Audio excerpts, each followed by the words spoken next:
자, 여러분 반갑습니다. 저는 지안에 대해서 정보보름, 자료구조름, 그리고 정보보안기사를 담당하고 있는 조현준 선생입니다. 자, 오늘 그 국가직 9급 그 시험이 있었는데요. 자, 오늘 그 시험 보신 모든 분들 정말 고생 많으셨습니다. 자, 갈고 닦은 실력을 충분히 발휘해서 잘 보신 분들도 계시겠지만 이 목표한 만큼 점수가 잘 안 나오신 분들도 좀 계실 거예요. 혹시 점수가 잘 안 나오신 분들은 낙담하지 마시고 다음에 더 잘 보실 수 있으니까 힘내셨으면 좋겠습니다. 다음에 더 잘 보기 위해서는 이번 시험에서 나오는 그런 노출된 그런 취약점이 있을 겁니다. 그걸 보완하시고 다음 시험에 임하셔야 됩니다. 자, 그런 측면에서 오늘 해설 강의는 이 차례를 딱 진행해 보도록 할게요. 자, 요번에 처음으로 일단 출간된 9개년 연도별 기출 해설 강의, 그 다음에 교재를 짧게 소개를 먼저 하겠습니다. 자, 정보보름이 2014년도에서부터 2023년도 9개년에서 10개년으로 넘어가네요. 여기서 이제 교재가 새롭게 출간됐는데 그 부분 짧게 설명할게요. 자, 그 다음에 여러분들 또 이 부분이 가장 궁금하실 거예요. 오늘 시험을 보셨기 때문에 전년도와 대비해서 2023년도에 정보보름이 난이도 면에서는 어떤 차이점이 있는지 22년에 비해서 어떤 차이점이 있는지 한번 짧게 한번 총평을 해보고요. 그 다음에 세부 문항별로 풀어보도록 하겠습니다. 자, 그래서 자, 여기에 보시게 되면 지안에드 홈페이지로 들어가시면요. 여기에 보면 이 2000 빅데이터 3.2에서 조현준 정보를 연도별 기출풀이 교재까지 제공해서 이제 현재 강의가 2014년도에 했던 강의가 이제 전부 다 올라갔고요. 그 다음에 이제 교재가 이번에 새롭게 출간됐는데, 이 9개년 기출문제집이에요. 이제 2023년까지 이제 포함되면 이제 10개년이 일단 될 것 같아요. 그래서 여기 나오는 기존에 출간된 교재하고 이제 그 다음에 여기서 나오는 9개년 기출문제집의 차이점은 시중에 출간된 것은 여기에 나오는 문제 중에 한 3분의 1 정도가 이렇게 출간이 되고 있고요. 여기에서는 모의고사식으로 다 연습할 수 있도록 이제 구성이 되어 있습니다. 그래서 이제 시험 주관별로 뭐 국가직 7급, 9급, 그 다음에 지방직 9급, 그 다음에 서울시라든지, 그 다음에 국회 사무처, 그 다음에 정보보직시험, 그 다음에 군무시험도 다 있고요. 그 다음에 경찰 가부문, 사이버 보안수사까지 이렇게 전부 다 모의고사식으로 할 수 있도록 구성이 되어 있습니다. 그 다음에 해설도 상세가 되어 있으니까 이렇게 이용하시면 될 것 같아요. 자, 그래서 이제 수험생들이 많이 질문하는 내용 중에 하나가 이제 기존에 출간된 교재하고, 자, 이 교재가 차이점이 뭐냐 했을 때는 차이점은 뭐다? 이건 학원 내부 교재예요. 학원 내부 교재고, 그 다음에 일부가 이제 교재를 일단 출간이 되어 있다. 그렇게 봐주시면 될 것 같고. 자, 그 다음에 두 번째는 이제 간단한 총평을 해보도록 하겠습니다. 이제 선생님 입장에서 이제 비교를 해봤을 때는 2022년도와 그 다음에 23년도로 봤을 때는 거의 유사한 것 같아요. 수준은. 그래서 전년도 도 시험이 이제 쉽게 나온 것도 있고, 그 다음에 좀 어렵게 중간 이상에 나오는 그런 문제가 한 5문제 정도 나왔는데, 요번도 제가 보통 이제 시험을 보게 되면 난이도 1에서부터 5까지 이렇게 배열을 시키는데, 한 5 수준의 같은 경우는 한 문제라든지, 그 다음에 4 수준은 4, 5 정도면 제가 좀 어렵다고 보는데, 4, 5 수준이 한 5문제 정도, 이 정도 나왔다고 볼 수 있고요. 그 다음에 나머지는 전체적으로 난이도 한 3 이하로 평이하게 이렇게 출제가 됐습니다. 물론 2022년도에도 비슷한 수준으로, 그때는 이제 약간 2문제 정도가 조금 약간 난이도 있게 좀 출제가 됐었는데, 이 부분 올해 같은 경우는 한 문제 정도. 체감 난이도는 이제 전년도에 비해서 조금 더 쉽게 느껴지실 수도 있지 않을까, 그런 생각도 좀 듭니다. 그래서 문제가 좀 특이한 문제 같은 경우는 제가 이제 여러 번 말씀드렸는데, 이 정보보름이 정보보름, 그 다음에 정보보직시험. 정보보직시험은 보안에 관련된 것만 일단 시험 보죠. 네트워크 보안하고 이제 시스템 보안. 그래서 이번에 시험 같은 경우는 정적 분석의 이제 도구가 이 정보 보호직 시험이나 이런 데서 좀 출제가 된 그런 문제가 있었는데 그 문제가 이렇게 정보 보호론에서 이렇게 또 출제가 됐습니다. 그리고 이제 이런 정보 보호직 시험 같은 경우는 정보 보안 기사를 또 따라가고 있어요. 제가 알기 쉬운 정보 보안 기사 그런 책 같은 걸 보시게 되면은 제가 이제 정보 보안 기사까지 강의를 하기 때문에 그 흐름이 일단 다 보이기 때문에 이렇게 말씀을 드리는 겁니다. 자, 그래서 이제 일부는 이번 시험 같은 경우는 이 정보 보호론에서 한 단계 건너뛰고 정보 보안 기사에서 나왔던 그런 문제도 좀 출제가 좀 된 거가 있어요. 대표적 문제 중에 하나가 우리의 쿠키 처리 과정이 그렇습니다. 쿠키 처리 과정 같은 경우는 이 보안 기사에서 한번 시험이 나온 사례가 있는데 제가 이제 이론 강의 할 때는 이런 부분이 있기 때문에 이제 좀 주의해서 보시라고 했는데 그런 부분이 쿠키 처리 과정에서 응용해서 좀 문제가 나왔습니다. 그래서 이런 부분을 일단 정확하게 간파하신 분들은 맞추셨을 텐데 그렇지 않은 분들은 조금 어렵게 느껴졌어요. 그럴 가능성이 상당히 높아요.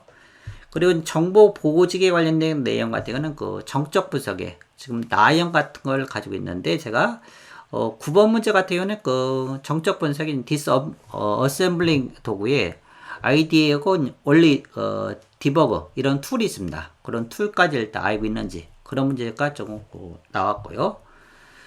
그 다음에는 개별적으로 이제 조금 무선 네트워크 보안이라든지 그 다음에 하이퍼레즈 패브릭 이런 문제 같은 경우는 이제 문제가 예를 옳은 걸 고른다든지 했을 때는 좀 함정이 많은데 그것도 이제 지문을 꼼꼼히 일단 읽어보신 분들 같은 경우는 맞출 수 있는데 그래서 이제 뭔가 훈련이 조금 덜 되신 분 같은 경우는 조금 놓칠 가능성이 없잖아 있는 그런 문제도 조금 섞여 있습니다. 그래서 전체적으로 봤을 때는 이제 쉬운 문제가 조금 일정 부분 일단 차지하고 있고요. 그 다음에 이제 중간 이상의 문제가 한 5문제 정도가 되지 않을까 그런 생각이 듭니다. 자, 그러면 한 문제씩 풀어보고서 일단 또 정리를 해보도록 할게요. 자, 제일 첫 번째 이제 좀 간단한 문제인데 서버 사이드 스크립트에 해당되지 않는 것은 뭐냐? 자, 여기서 보시게 되면 이 PHP 그 다음에 ASP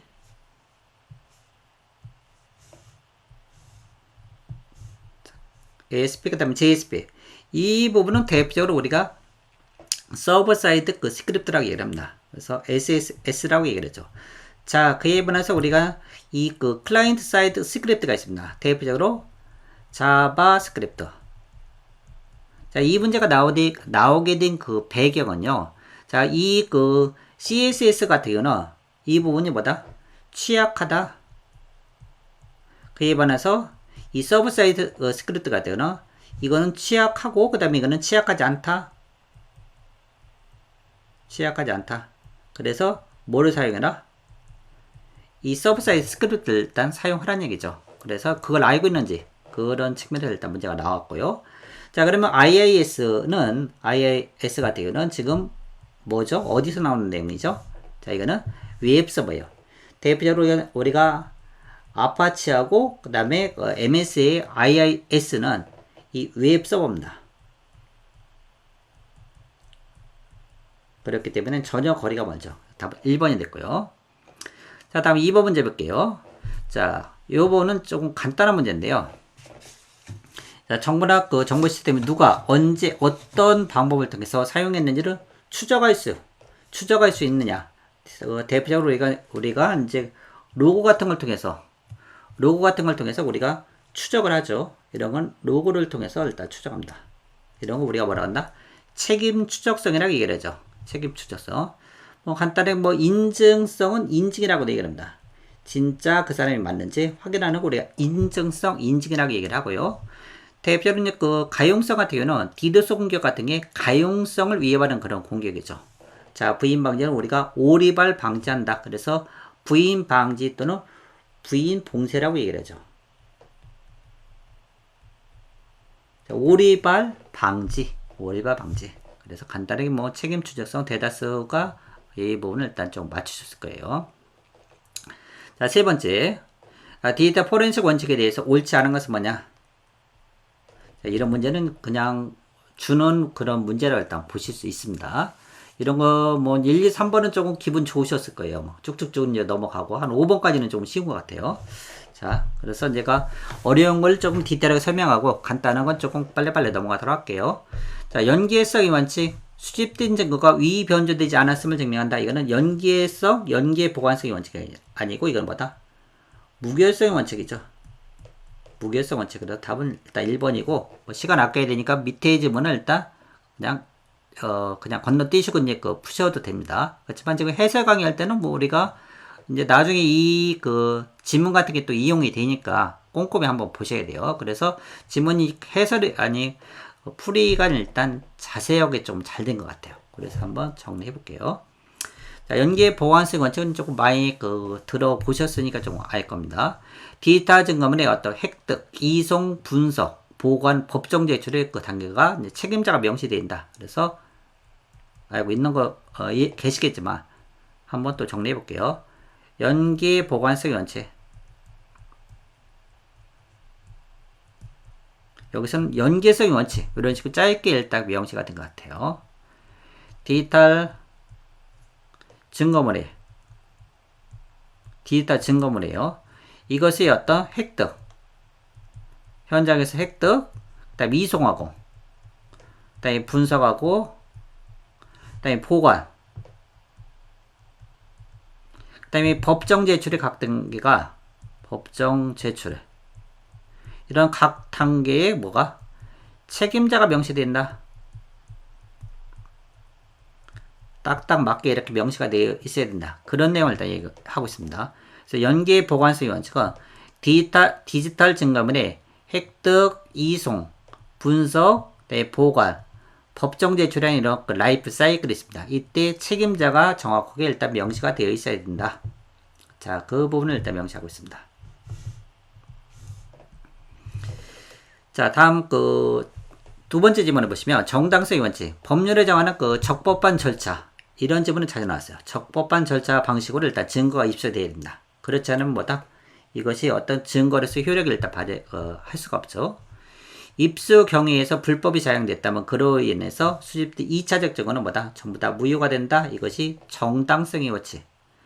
자, 제2 원칙을 보시면 불법 해킹 용의자의 어떤 해킹도가 증거 능력을 가지기 위해서는 같은 상황에 피해 시스템 도구를 일단 적용했을 경우에 피해 상황과 보다 일치하는 결과가 나온다. 그래서 재현이 돼야 된다.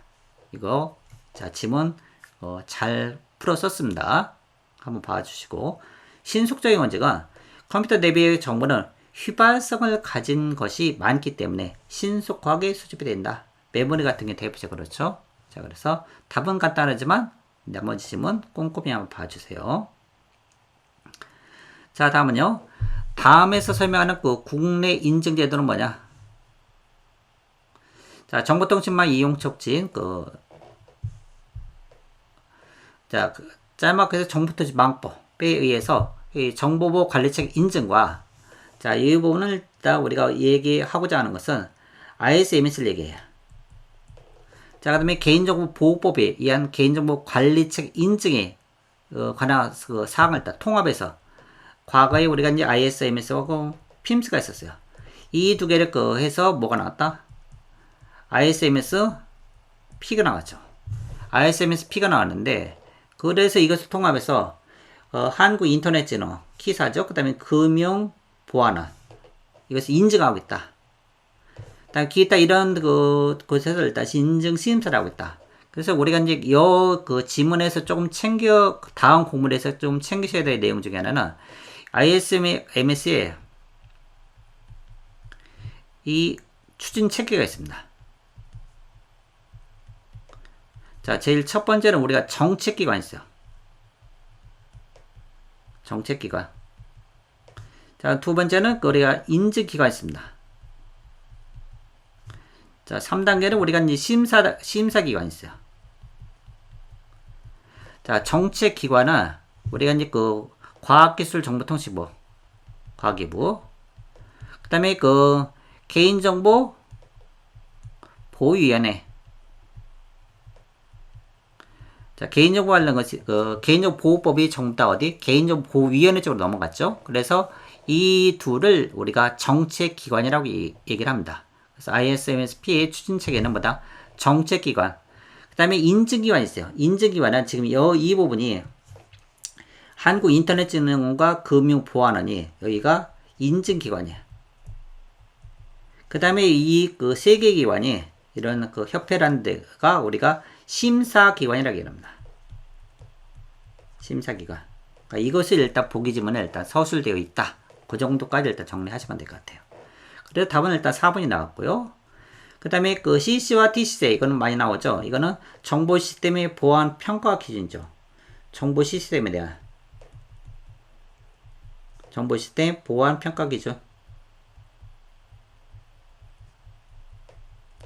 자, 그래서 TC색, IT색, 그 다음에 뭐 CC 이런 거 등등은 뭐 방화벽이라든지 이런 거 등등이 보안 그 시스템이 이 정보 시스템의 어떤 보안 평가가 제대로 되어 있는지 확인하는 거고, 그에 반해서 이제 BS779는 영국이죠. 영국에서 하는 이 정보보호 관리 체계, 정보보호 관리 체계가 일단 체계적으로 일단 되고 있는지, 여기서 따지는 것은 관리, 물리, 그 다음에 기술적인 것이 일단 정확하게 잘 이루어지고 있는지 이런 걸 확인하는 것이 BS779가 있죠. 자, 5번 보시면 자, 28조 2에 가명 정보의 처리.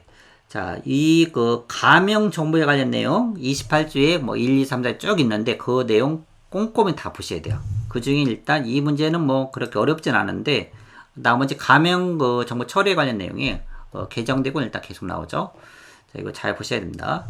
자, 그래서 가명 정보의 처리는 자, 통계 작성하고요. 때로는 이제 과학적 연구하고 그 다음에 공익적 기록 보조 요 세 가지 경우도 꼭 챙겨 주셔야 돼요.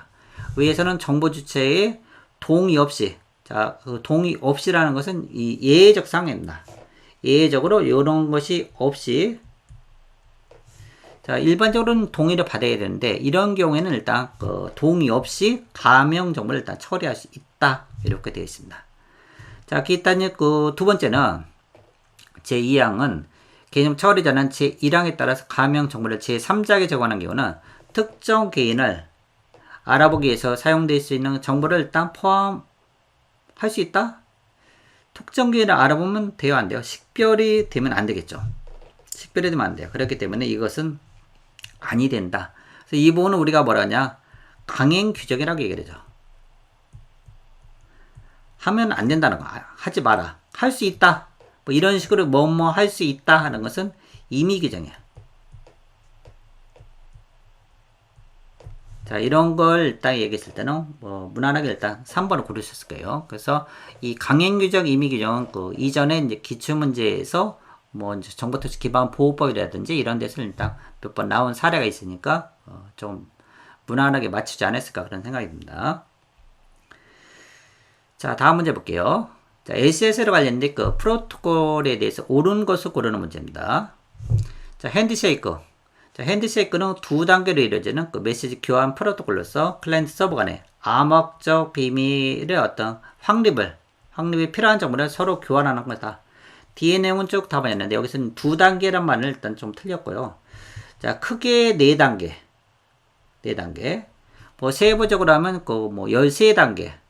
자, 크게 4단계.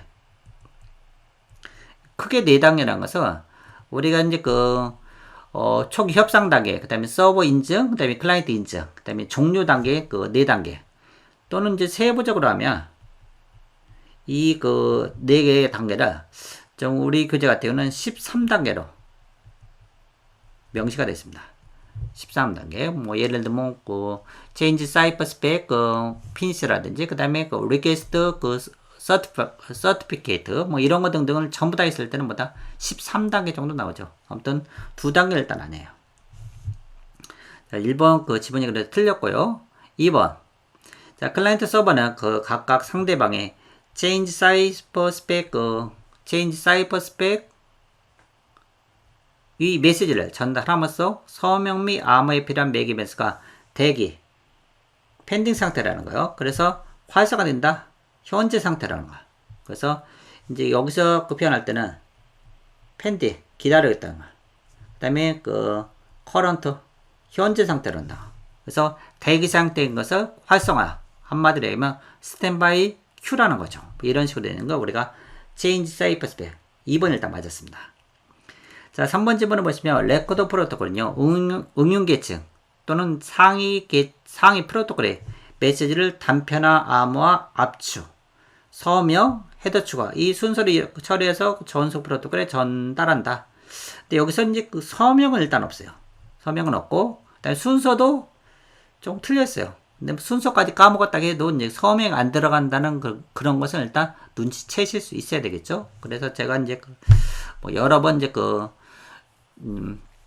떡 만드는 거, 인절미 같은 거 만드는 걸 일단 그 연상해서 여러 번 설명 들었는데, 단편화하고 압축, 그 다음에 맥을 추가하죠. 그다음에 암호화, 그 다음에 이제 그 레코드에 어떤 헤더를 추가하는 그런 과정을 거쳐서 일단 진행하죠. 그래서 일단 3번 일단 틀렸습니다. 자, 그 다음에 얼라트 프로토콜은요, 이 레코드 프로토콜의 어떤 하이 프로토콜로선 처리 과정이 오류를 알려준다. 오류를 알려준다는 말 맞아요. 근데 이건 하이가 아니라 상이죠. 레코드 프로토콜이 하이에 있고, 그 다음에 얼라트라든지 체인지 사이퍼스펙, 그 다음에 핸드체크가 그다 좀 위에 있죠. 그래서 크게 보면 두 개의 계층으로 이루어졌다. 이렇게 표현하고 있습니다. 그래서 답은 2번이 됐어요. 자, 다음 문제 볼게요. 자, 블록체인 기술의 하나인 하이퍼레저 패브릭. 자, 이 문제도 조금 들어갔어요. 한 단계 좀 들어갔는데, 지금 최근에 블록체인 기술 같은 게 이제 가끔 나오면서 조금 약간 디테일하게 좀 들어가는 측면이 없지 않아 있는 것 같아요. 자, 이 부분도 보면 전년도에도 블록체인 기술이 조금 약간 조금 깊게 나왔는데, 근데 의외로 답은 좀 간단한 데서 조금 찾을 수가 있어요. 이 부분은 이제 문제가 그래서 이제 가끔 수험생들은 뭐 기출 문제만 달달달 외우면 돼요, 뭐 이런 식으로 얘기하고 뭐 등등 하는데, 제 생각에는 일단 기출 문제도 푸는 것도 일단 중요하고요. 그다음에 기출 문제도 이제 시중에 나와 있는 것이 조금 이제 정보 보고식이라든지 기타 시험에서 조금 난이도 있는 그런 문제를 좀 많이 접하시는 게 좀 좋을 것 같아요. 그래야 시험장에 가서 쉽게 일단 문제를 풀 수가 있습니다. 그리고 조금 응용하는 그런 문제, 최고 수준의 그 정도의 응용 문제를 푸는 훈련은 왜 필요하냐면요. 이 기출 문제를 다른 각도로 딱 돌려냈을 때, 실제 시험이 그렇죠. 시험이 동일하게 문제가 나오는 건 아니죠. 살짝 돌려서 나오니까 그런 걸 일단 응용해서 문제에서 좀 풀어보시는 게 최고 수준 정도 되지 않을까 그런 생각입니다. 그래서 모의고사식 훈련 전에 그렇게 해주시면 좋겠죠. 자, 아무튼 이제 하이퍼레저 패브릭이 이것이 갖는 특징은 이거는 프라이빗 블록체인입니다. 그러니까 이제 한마디는 폐쇄형이야. 프라이빗 블록체인.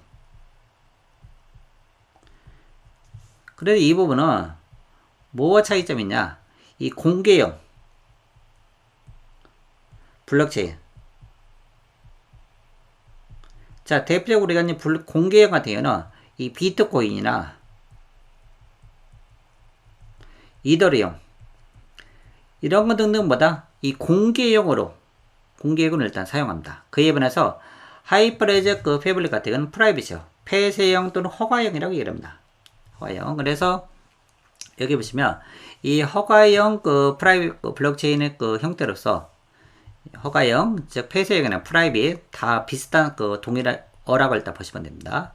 그래서 MSP, Member Service Provider라는 인증 관리 이 시스템에 등록된 사용자만 일단 참여할 수 있어요. 허가형, 폐쇄형이기 때문에. 그래서 이런 MSP 같은 경우는 접근 권한권을 일단 좀 관리해 줍니다. 이 역할은 접근 권한 관리. 허가증을 일단 가지고 있는 사람을 일단 접근해라. 뭐 이런 식이죠. 자, 일단 맞았고, 그 다음에 체인 코드라는 이 스마트 컨트랙트를 통해서 분산 원장의 데이터를 일단 읽고 쓸 수 있다. 자, 이 체인 코드는 어찌 보면 이더리움 같은 경우는 이더리움에서는 이 스마트 컨트랙이라는 게 있었습니다. 이것이 이제 프라이빗 쪽에서는 체인 코드가 유사하다고 보시면 돼요. 그러니까 뭔가 이제 계약, 컨트랙트. 이걸 통해서 분산원자 데이터를 읽고 쓸 수 있다. 그러니까 뭔가 이제 허가증, 어떤 계약 이런 걸 통해서 확인한 다음에 일단 이렇게 들어가는 그런 과정을 일단 할 수 있게 해주는 거죠. 자, 그 다음에 원장이 현재 상태를 나타내는 이런 월드 스테이트. 그 다음에 이 원장의 생성 시점부터 그러니까 현재까지 이런 걸 전부 다 저장하는 블록체인은 두 가지 형태로 있어요. 그러니까 두 가지. 월드 스테이트하고 그 다음에 블록체인. 두 가지로 일단 이루어졌다. 자, 뭐 답은 의외로 이제 4번에서 간단하게 일단 고를 수 있어요. 트랜잭션을 정해진 순서로 정렬하는 과정을 합의로 정의하고, 이를 위해서는 지분 증명 방식, 그 다음에 BFT, 뭐 때로는 practical BFT라고 해서 PBFT라고 얘기하는데요. 이 지분 증명 방식은 이거는 어디서 나오냐? 이거는 뭐다? 이 공개형이죠. 공개형 블록체인은 자, 작업 증명, 그 다음에 지분 증명이 있습니다. 자, 그에 반해서 이제 폐쇄형 같은 경우는, 폐쇄형 같은 경우는 우리가 뭐가 있다? 자, 팍소스. 그 다음에 자, PBFT요. 못하잖아요. PBFT. 자, 비잔틴 폴트 텔러런스. 비잔틴 장군 문제. 이런 걸 통해서 나오는 그런 것도 있고요. 그 다음에, 레프트. 이거는 이제 팍소스를 어떤 보완의 형태. 이런 게 있습니다. 이런 합의 알고리즘이 사용되는 거예요. 자, 참고로 거기까지만 일단 정리해 주시면 돼요. 그러니까 여기서 지분을 일단, 해서, 이게 이제 어느 정도 공부 되신 분들 같아요. 이런 단어, 특정 단어가 딱딱 보인다는 거야. 그래서 이제 어쩌면 최고 수준이나 이런 걸 일단, 공부를 해 주신 분들 같아요. 이런 문제를 의외로 쉽게 맞추는 거죠. 자, 다음 문제 한번 볼게요. 자, 정보통신망법이 제23조 2에 23조 3에 본인 확인 기관의 지정에 의해서 다음 사항을 심의해서 본인 확인 기관을 지정할 수 있는 기관은 뭐냐? 자, 이 내용 중에 본인 확인 업무의 안정성 확보를 해서 물리적, 그다음에 기술적, 자, 관리적 조치계획 세워야 되겠죠? 그 다음에 본인 확인 업무 수행을 해서 기술적, 재정적 능력을 가지고 있는 회사나 그런 쪽에 일단 본인 확인 기관을 하도록 일단 맡게 됩니다. 그 다음에 확인 업무와 관련된 설비 규모의 어떤 적성성 이런 것들 일단 가지고 있어야 일을 할 수 있겠죠. 자, 이런 기관은 지금 어디? 자, 중요한 것은 여기서 일단 개인정보보호위원회나 그다음 금융위원회 이런 거 2, 4번 찍으신 분들은 공부가 한참 좀 부족하신 거예요. 왜냐면 이 개인정보보호법은 개인정보보호위원회가 일단 주관 부처고요. 그 다음에 정보통신망법은 어디? 과기부, 그다음 방송통신회, 방통위 이런 데가 일단 주관 부처가 되는데 이런 부분에 있을 때 본인 확인 기관의 지정 같은 경우는 어디서 한다? 이거는 방송통신위원회에서 합니다. 방송통신위원회. 그에 반해서 이 과학기술 정보통신부 같은 경우는 이런 거 하죠. 어떤 거? 자, 예를 들어서 우리가 ISMSP 이런 걸 일단 주관합니다. 그러니까 관리체계 이 인증 정보 관리체계. 즉 ISMS 이런 P 같은 거는 어디? 과학기술 정보통신부에 써요.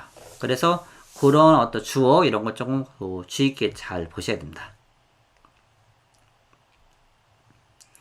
자, 다음은요. 정보 보호직 시험에서 나온 내용 중에 하나인데요.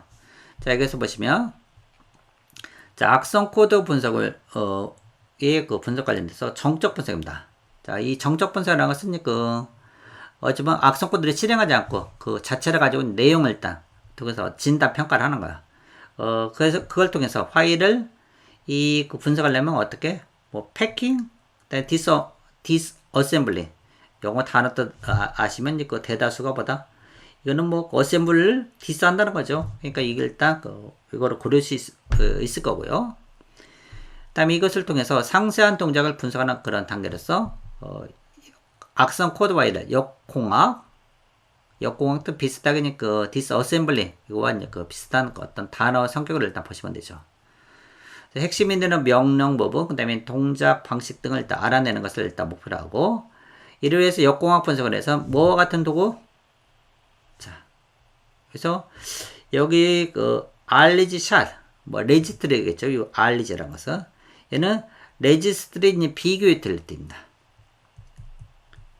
레지스트리 비교 유틸리티. 뭐, 샷, 이제 그 어떤 그 스냅샷 같은 걸 일단 찍어갖고 일단 비교한다는 거야. 네, 그 답은 일단 그 4번이죠. 여기 그 DBG랑 뭐 디버그 한다는 그런 뜻을 좀 가지고 있다고 보실 수 있습니다. 그래서 답은 4번이 되죠. 자, 다음 문제 볼게요. 자, 프로그램 입력값이 그 검증이 누락. 그 다음에 그 부적절한 그런 검증. 그 다음에 데이터의 잘못된 형식. 지정으로 해서 발생할 수 있는 그 보안 위협 공격이 아닌 것은 뭐냐. 자, 버퍼 오버플로 같은 경우도 이제 뭐다? 이제 이런 형식 지정, 뭐, 프린트 F가에는 이제 우리가 이제 경계값을 체크하지 않는, 뭐, 이제 취약한 함수 같은 거, 뭐, N이나 F 같은 거 없는 그 함수 같은 거 썼을 때 버퍼 오버플로 이런 공격이 일단 발생한다는 거죠. 그 다음에 SK 인젝션, 이런 것들 일단 검증값 누락이요. 그 다음에 크로스 스크립트. 자, 이것도 뭐다? 이런 어떤 게시판 올릴 때 그것을 검증을 잘 하는 거죠. 자, 근데 답은 1번인데, HTTP get flood. get을 일단 무한대로 보는 거야. 이거는 어디서 나온다? 디도스 공격. 최신 디도스 공격에서 나오는 내용 중 하나죠. 그래서 얘는 뭐다? 이것과 일단 거리가 먼다고 볼 수 있습니다. 자, 그렇게 어려운 문제는 아니에요. 자, 다음 문제 볼게요. 자, 정보의 무결성이 중점된 보안 모델은 뭐냐? 자, 대표 벨 라파돌라 모델. 이거는 뭐다? 기밀성을 강조하죠. 자, 비보안 모델은 무결성을 일단 중점적으로 강조해요. 자, 그에 반해 차인스월. 자, 브루레시 모델은 뭐다? 이 기밀성 플러스 무결성까지 강조를 하죠. 그래서 답은 일단 1번이 되고요. 그 다음에 레이티스는 우리는 격자 모델이라고 하는데, 보안 클래스를 일단, 클래스 단을 일단 구분해서 있는 정보 흐름을 약간 통제하는. 그래서 상계, 하계, 뭐 이런 식으로 일단 뭔가 범위를 일단 좀 정원하죠. 자, 그래서 답은 1번이고요. 다음 문제요. 허니팟에 대해서 옳지 않은 것은 뭐냐? 자, 이 문제도 이제 보기 지문이 많이 친수가 그런 지문입니다. 1번. 공격자가 중요한 시스템에 접근하지 못하도록 실제 시스템처럼 보이는 것으로 유인한다. 그렇죠? 공격자의 행동 패턴에 대한 그런 정보를 일단 수집하는 거죠. 이것이 목적이에요. 자, 허니팟은 방화벽 내부 망면을 일단 설치할 수 없다. 망에는 설치할 수 없다. 아닙니다. 뭔가 이제 부정적 단어가 딱 정답 느낌이 팍팍 오죠. 자, 일반적으로 이 방화벽에 아비나 D 또는 이제 DMZ 이런 등의 여기 등등에 설치를 합니다. 그래서 일단 답은 몇 번? 3번이 되죠. 자, 네 번째, 공격자가 가능 오랫동안 이 허니팟에서 시간을 보내도록 하고 그 사이에 관리자는 뭐다? 이런 필요한 대응을 일단 준비한다. 그렇죠? 이런 목적을 일단 사용되는 게 우리 허니팟이에요. 1, 2, 4번 질문 일단 잘 챙겨 보셔야 된다. 자, 다음은요. 다음에 설명하는 위험 분석 방법은 뭐 4개의 지문을 쫙 보면 우리가 친숙한 단어죠. 기준선, 비정형 접근법, 상세형, 그다음 복합 접근법. 자, 그래서 좀 보기 내용을 보시면, 자, 구조적 방법을 일단 기반하지 않고 분석가의 그런 경험이나 지식을 사용한다. 그 다음에 중소규모의 어떤 조직에는 적합할 수 있으나 중소규모입니다. 이 분석과 어떤 개인적 어떤 경험, 이런 경험이라는 말이 계속 나오죠. 지나치게 의존하면 일단 이런 단점이 나온다. 즉, 수행자의 어떤 경험이 적은 위험 영역을 일단 이런 놓칠 가능성이 있다는 거야. 간단하게. 수행자의 이런 경험 분야가 적은 그런 위험 영역을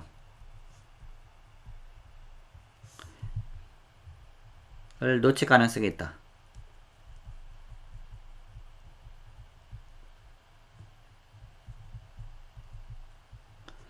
자, 만약에 이제 프로젝트를 수행하는 이런 수행자의 이런 경험하는 그런 분야가 이 분야가 적은 위험 영역을, 즉 어떤 프로젝트를 수행하는 사람이 그 해당 분야의 이제 경험이 좀 부족해요. 그런 경우는 뭐다?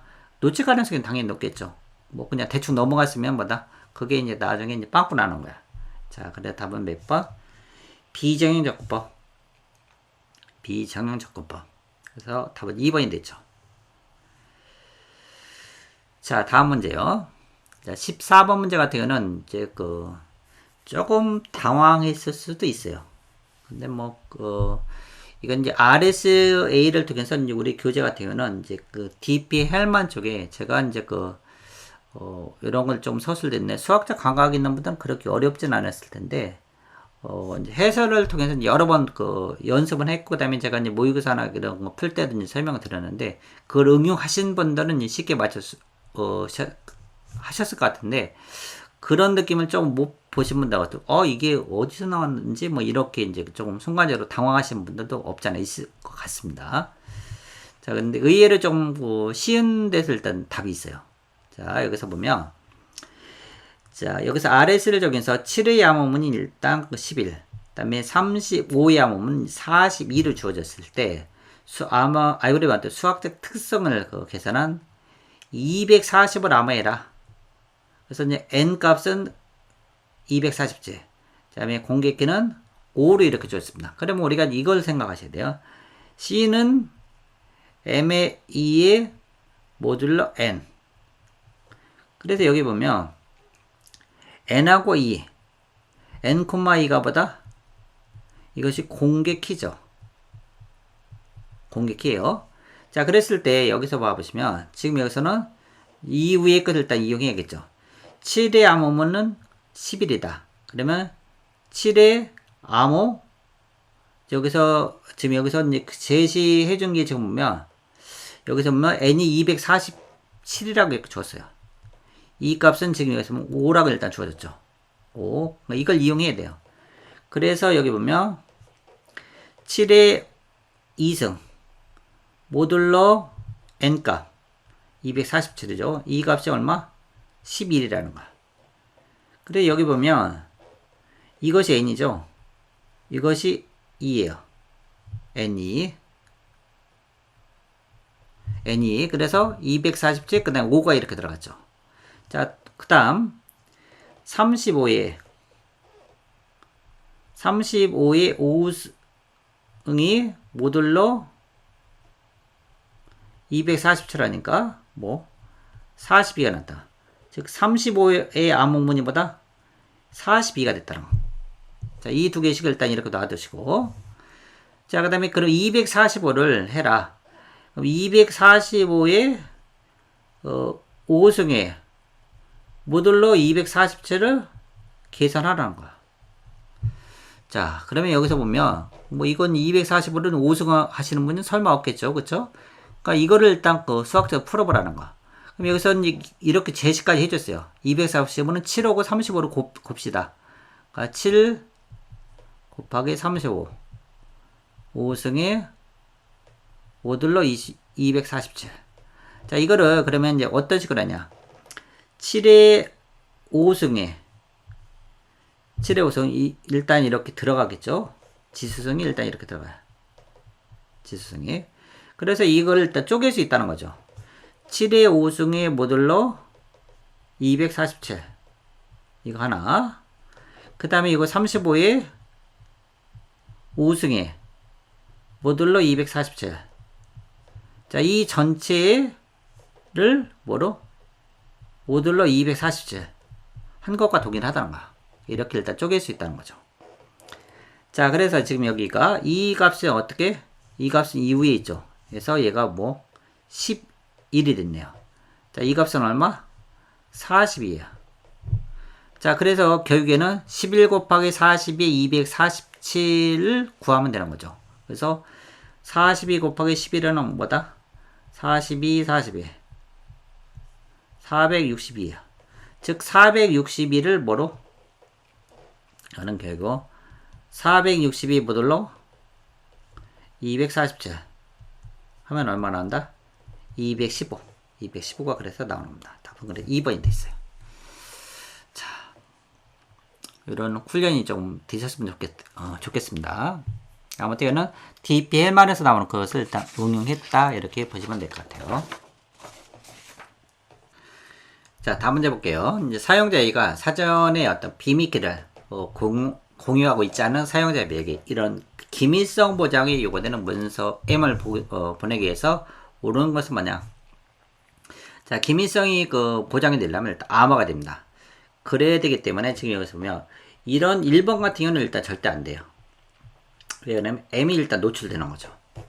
자, 이것은 또 연결해서 컨캐터네이션 있어요. 자, 그랬을 때 이 부분은 하이브리드 암호 시스템. 이걸 일단 이용하시면 돼요. 하이브리드 암호 시스템. 자, 하이브리드 암호 시스템은 공개키와 공개키 암호. 공개키 암호이거든요. 그 다음에 우리가 비밀키. 대칭키 알고리즘이죠. 대칭키 알고리즘을 일단 같이 이용하는 겁니다. 자, 그랬을 때 여기 보시면 이런 식이에요. 먼저 메시지를 일단 세션키를 통해 일단 암호하는 거죠. 그래서 지금 보면 자, 메시지를 뭐로? 이 세션키로 인크리션 했다는 거야. 그리고 이 세션키를 이거는 누구? 이 수신자의 공개키로 암호하는 겁니다. 그러면 이제 반대 수신자의 개인키로 본인이 일단 열어보는 거죠. 자, 그러면 이 세션키든 메시지는 전부 다 안 보이는 거야. 그걸 일단 이어서 일단 보내면 되는 거죠. 그러면 역으로 이 수신자가 이걸 받아서는 어떻게 한다? 이 수신자의 개인키로 이 세션키를 먼저 획득해요. 획득한 다음에 뭐다? 이것을 통해서 뭐로? 메시지를 복호하는 거죠. 복호합니다. 자, 그런 단계를 다 거쳐가는 거예요. 그래서 하이브리드 암호 시스템. 수식으로 쓰여져 있는 그런 형태가 이전에도 기출로 되어 있기 때문에 자, 무난하게 일단 푸셨을 거예요. 자, 다음 문제를 보시면 보안 서비스 이를 제공하겠는 보안 기술을 잘못 연결된 것은 뭐냐? 무결성, 대비적 해시 함수죠. 자, 신원의 인증 그 사람이 맞는지 뭐 주민등록증에 해당하는 인증서 확인해 보면 돼요. 그다음에 부인 방지. 자, 이런 부인 방지는 어떤 거? 자, 대표로 이 전자 서명 같은 걸 통해서 하죠. 근데 이 메시지 인증 코드는 뭐를? 무결성 플러스 인증이죠. 무결성 플러스 인증인데 부인 방지 서비스는 일단 제공하지 않죠.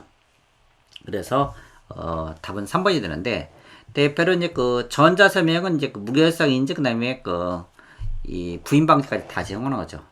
자, 근데 메시지 인증이 필요하다? 인증이 필요할 때는 전자 서명 세 가지가 다 하게 되기 때문에 얘는 뭐다?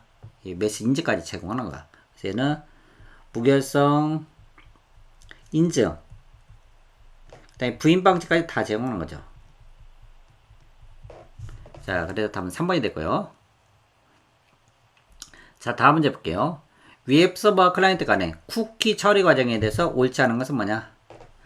자, HTTP 요청 메시지 헤더라인을 통한 어떤 쿠키 전달, 응답 메시지를 통한 상태 라인을 통한 쿠키 전달.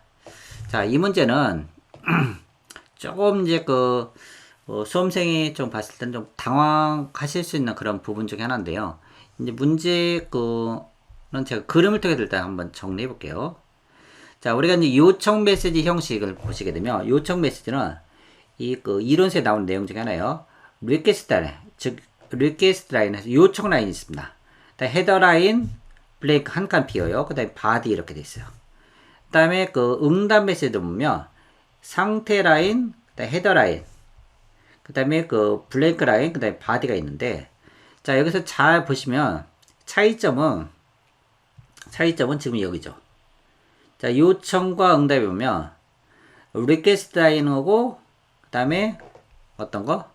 상태 라인 요 두 개만 다르고 밑에는 전부 다 뭐다? 헤더 라인, 그 다음에 블랭크 라인, 그 다음에 바디는 요청과 응답 전부 다 동일해요. 자, 그랬을 때 일반적으로 이 헤더 라인에 이 부분에 쿠키값 같은 걸 다 넣어서 보냅니다. 쿠키값 같은 거는 어디? 여기서 일단 넣어서 보내요. 위 쪽에 이제 그 리퀘스트나 그 다음에 상태 라인 거기에 보내는 게 아니라 이쪽에 보낸다는 거죠. 자, 그 구조를 알면은 일단 답은 쉽게 고르죠. 그래서 요청과 그다음에 헤더 라인이 아니라 여기도 상태 라인이 아니라 뭐다? 헤더 라인. 뭐 물론 그 쿠키 그다음에 셋 쿠키 이런 거 헤더를 일단 추가해서 일단 보낸다 이렇게 정리하실 수 있는데 그걸 모르시더라도 아무튼 여기서는 지금 어떤 거 답은 2번을 딱 고를 수 있어야 됩니다. 그 다음에 클라이언트가 어떤 브라우저에 어떤 쿠키 디렉터리를 일단 이것을 또 저장해서 일단 전달할 수 있고요. 브라우저니 쿠키 디렉터리 일단 이런 쿠키 같은 것도 저장하죠. 그 다음에 웹 서버 클라이언트에 관한 수집한 그 정보로부터 이런 쿠키를 생성한다. 이거는 어떤 처리 과정이 쿠키 생성 과정에 이런 클라이언트에 관한 어떤 수집한 정보로부터 이런 쿠키가 또 로 생성합니다. 예를 들면 세션 쿠키 같은 거 이런 경우는 뭐다? 클라이언트에 관한 정보를 일단 수집해서 그래서 쿠키를 생성하겠죠. 자, 그래서 답은 2번입니다. 다음 문제 볼게요. 개인정보 보호법 제 15조 이것도 여러 번 나왔는데요. 이 개인정보 처리자가 정보를 수집할 수 있고 그 다음에 그 범위에서 이용할 수 있는 경우에 해당되지 않은 것은 뭐냐? 자, 정보 주체의 동의를 받은 경우 일단 처리하시죠. 그 다음에 법률에 특별한 규정이 있거나 그 다음에 법률상 의무를 준수하기 위해서 불가피한 경우, 공공기관의 법령 등에서 전화 소관 업무를 수행해 왔던 불가피한 경우, 예를 들어서 이제 보험공단 같은 데서 이제 어떤 일을 처리하기 위해서는 정보를 빨리빨리 수집해야 돼요. 그럼 공공기관에 있을 때는 수집할 수 있습니다. 동의 안 받아도 되죠. 공공기관의 어떤 계약 체결 이행을 해서 불가피한 경우, 이런 경우는 있을 것 같은데 없죠, 그렇죠? 공공기관은 꼭 필요한 경우 그런 거 외에는 일단 없습니다. 그래서 여기는 해당되지 않죠. 뭐 이런 지문을 좀 감안해서 살짝 바꾼 것 같아요. 정보 주체와 어떤 어떤 계약을 이행하라. 어떤 계약을 체결하는 과정에서 이제 정부 주체 요청에 따른 조치를 이행하기 위해서 필요한 경우 이런 내용인데 이제 공공기관과 엮으면 안 되는 거죠. 자, 그리고 이제 중요한 것은 2023년 9월 15일에 이 개인정보 보호법이 또 대폭 또 개정이 됩니다. 그래서 이제 여기에는 이제 내용에는 7번 같은 경우는 또 추가되는데 이런 게 있어요. 공중위생 등 공공의 안전과 그 다음에 안녕을 위해서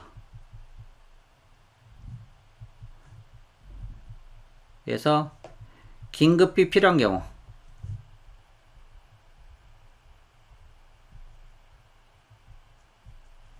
그리고 여기 내용은 이제 공중위생 그다음에 공공의 안전 이것이 이제 공공의 이익을 일단 우리가 먼저 하겠다는 거죠. 공중위생 등 위생 등의 어떤 공공의 안전과 안녕을 위해서 이 긴급이 필요한 경우 뭐 이제 막 난장판을 핀다든지 뭐 이런 식으로 했을 때 보다 이런 것은 정보 수집 동의 없이도 일단 할 수 있다.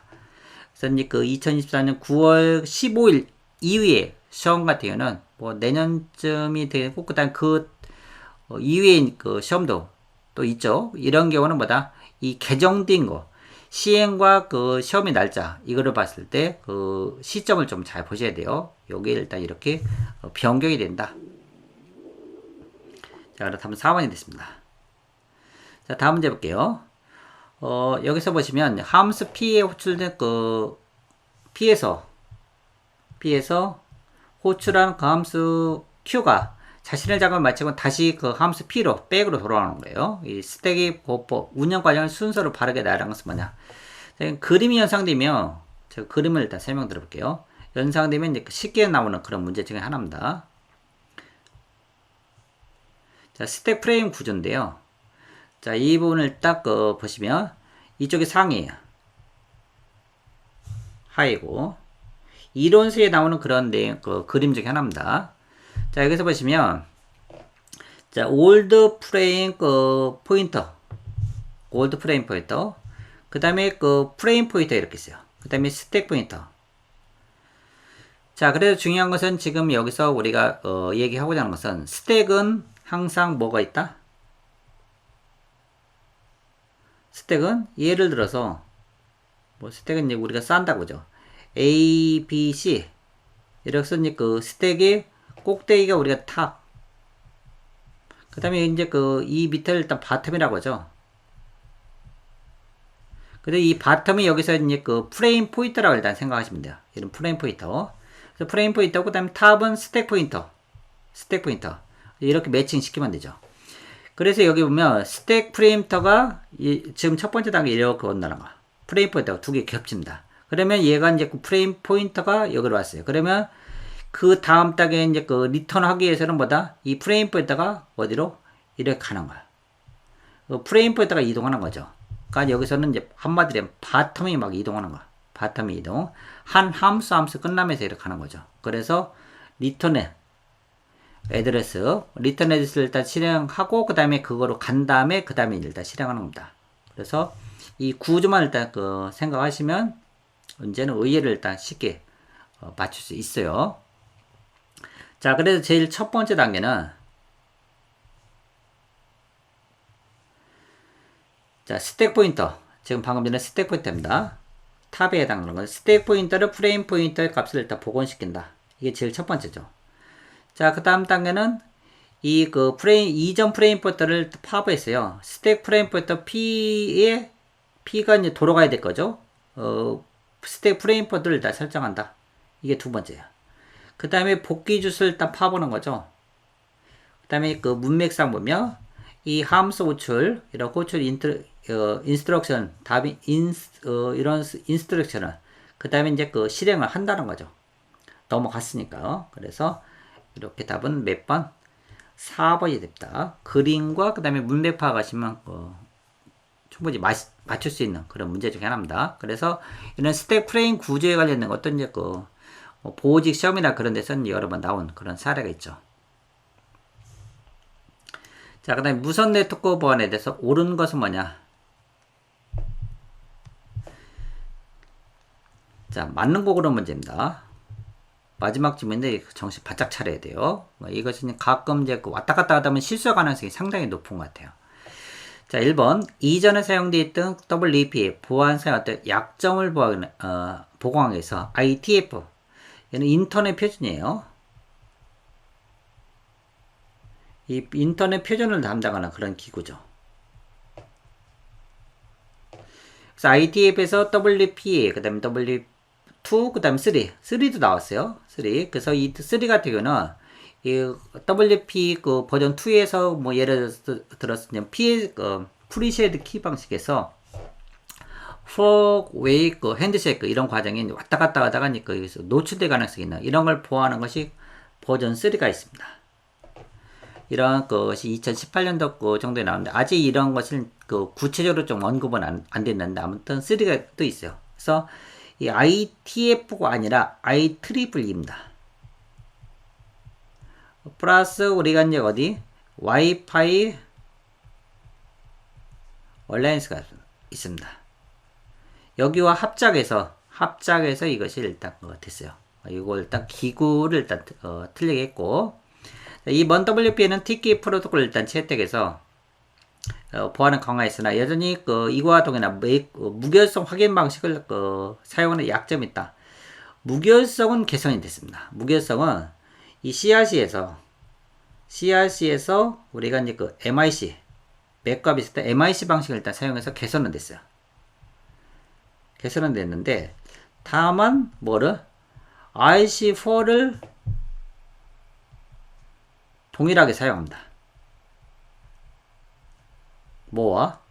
WP 버전 1과 그 다음에 WEP가 두 개가 일단 아이시브라는 이런 취약한 그 알고리즘을 사용해서 보다 취약하다, 약점을 가지고 있다. 그래서 이 부분 일단 틀린 거죠. 이런 그 무결성 확인이 아니고 다른 겁니다. 그 다음에 세 번째 보시면 버전 2는 무선 내 그 보안 표준이 IEEE 802.1x의 보안 요건을 충족하기 위해서 여기도 이제 교묘하게 뒷내용은 맞아요. 근데 그 중간의 내용을 일단 좀 바꿨어요. 802.1x의 보안 요건을 충족하기 위해서 AES 방식을 채택했다. AES, CCM의 AES 방식을 했다는 건 일단 맞았죠. 근데 이거는 지금 뭘 얘기하는 거냐? 얘는 이 사용자 인증 메커니즘이에요. 그래서 여기 나오는 것은 우리가 대표적으로 우리가 EAP, 그래서 802.1x EAP 이런 그 내용이 일단 자주 나오죠. 그래서 이 부분 일단 틀린 겁니다. 자, 옳은 문제는 이제 그 내가 이제 봤을 때 가장 마음에 드는 걸 일단 고르시면 되는데 4번 지문은 의외로 답은 이제 4번에 있어요. 많이 이런 지문을 좀 보셨을 겁니다.